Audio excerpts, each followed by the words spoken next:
comes to a marriage? The most three important things. Communication. Gosh. Being friends, I think. Wow, friendship. that's dope. Okay. Yeah. That's dope. Like my husband and I were friends. We hang out with each other. Okay. You know? That's dope. And the third. And I think just unconditional love. Okay. Whoa. Like unconditional love, That's dope. because I mean we plan on having children. We don't have children. We plan on having children, but I know that I'll still be number one, That's dope. and my children will be number two for me. You know, and for him too. Yeah. Because we will raise our children to move on. We will be with each Exactly. other forever. Fair. Wow. Rob, your top three. Man, And this is coming from, these are the married couples, so, give me more enlightenment. man. I feel like if I don't get this right, maybe. I don't think that's a right or wrong. Maybe. I'm gonna say, of course, I'm gonna go with. And you say top three. Yeah. I'm gonna say y'all both being on one accord. Okay.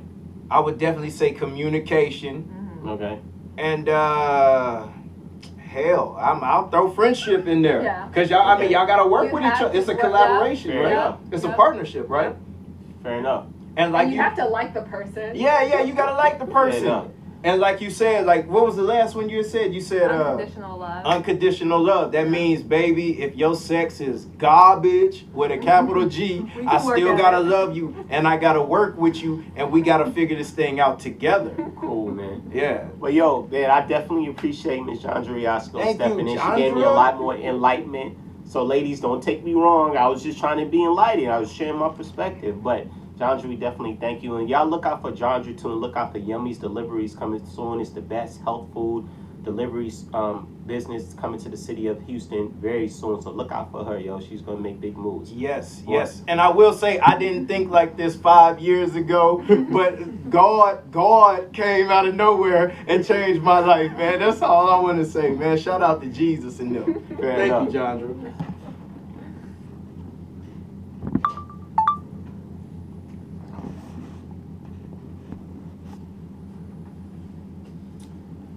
All right, man. So, Yeah, man. what's the next one, man? That was some good stuff, yo. Yeah, man. Shout out to Miss Jandra for doing a thing with that one, man. The next topic. What did we say, Mike? It was I think the next topic is a little bit more heartfelt, man. Mhm. We're discussing the substitute, and especially in black families, of the father figure. The father figure not being there in black families. yeah. A lot of single mothers raising the family on their own. Yeah, man. And you want to start it off, or you? No, I mean, I think you should take this one, man. Yeah, man. I will say, okay, when I was coming up, I never met my biological father. Okay, never met him. Found out he died on Christmas Day in 1998. I didn't really get emotional. Couldn't get emotional for a guy I never met. Mhm. But I had a father who raised me. What would be quote unquote my stepfather, but to me he's my father. That's the guy who raised me, taught me how to be a man, taught me how to drive. Threw a football with me. In that relationship, my mother, they were kind of up and down. My mother and my father were up and down, shaky. They were never together, whatever, blah, blah, blah. So there were moments where physical presence-wise, my mother was a single parent. Now, with that being said, I'm glad I had a father, somewhat kind of present, and I'm glad I had uncles and male presence, because if I didn't, I don't know how it would have turned out, Mike. Yeah. And that's what I'm saying, man. And I just feel like the male presence is necessary, because when you look at the kids now, these boys kind of low key borderline gay, Mike. Yeah. And they claiming that they straight, right? Yeah. And this is happening because of a lack of a physical male presence. I definitely Mike. think that's part of it. Yeah. And, Yeah. And I mean, how do you feel about that, Mike? I mean, speaking for me, man, since you told your story, my mother, if you guys don't know, my mother is originally from Jamaica, Ocho Rios, Jamaica. So when my mother came here, and you guys don't know, I was born in Bahamas, raised in VA, came to Texas. That's my story, right? So when my mother came here, she obviously came here as a foreigner with 2 kids. When she first got here, of course, coming to a country that she's not familiar with is always tough. And I've never seen my father before, guys. And this is my true story, my testimony. I don't know how he looks. There's not a picture of him. Nobody can tell me how he died, where he died. You know what I mean? It's almost as if the man never really exists. So I have no recollection of anything of him that I can even, think of. The last time I was probably around him, I was like 2 years old, and I really don't remember nothing at 2 years old. So my mother, when she got here, she got me married, similar to you, C-Rob. And I had a stepdad growing up too, Now, even for me with a stepdad growing up in the house, and my parents got married when I was like about 10 or 11 when we first came to Texas, there was still a disconnect there for me. Because at the end of the day, I knew this dude was my stepdad. And I knew he really, even though I respect what my stepdad do, is taking my family in and raising them as his own, I never really felt like me and him connected because he wasn't my real dad. Okay. So even though having a father figure in the house, there was still a huge void for me. You know what I mean? There was a huge void for me because when I was going through personal issues, I didn't really feel comfortable coming to talk to him because I felt like he really wouldn't understand. Oh, you know what I mean? So, and just from a word of perspective, it was girls, you know what I mean? Situations where I got into fights, stuff dudes get hard times growing up, you know what I mean? I never really felt comfortable, you know what I mean? Even to the point of, talking to him like how guys probably gonna talk to dads about sex, nothing. Me and him never had that relationship. You know what I mean? My relationship with him was, hey, how you doing? You good? You need anything? And that's it. Never came to none of my games because that was just the disconnect between me and him. I didn't expect him to play that role. You know what I mean? Okay. So I think that still, even with growing up with that real father figure, the man who brought you in this world, is always a huge void for any family, and it's also a single mother. I hear you, Mike. Man, I think that whether it's and I'm not talking about your story, I'm just talking about in general. Yeah.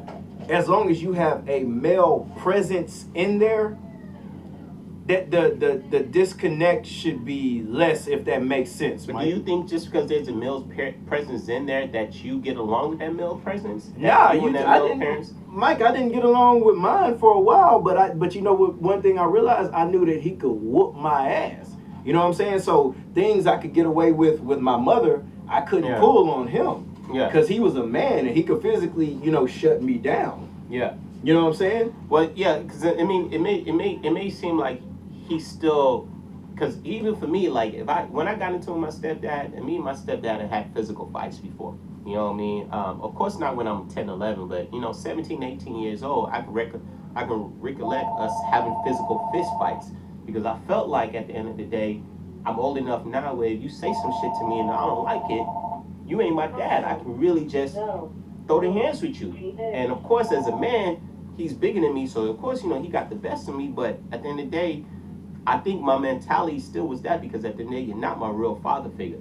You know what I mean? You just a dude who married my mom. That was always my perspective when I was young. And I don't think that way now, guys.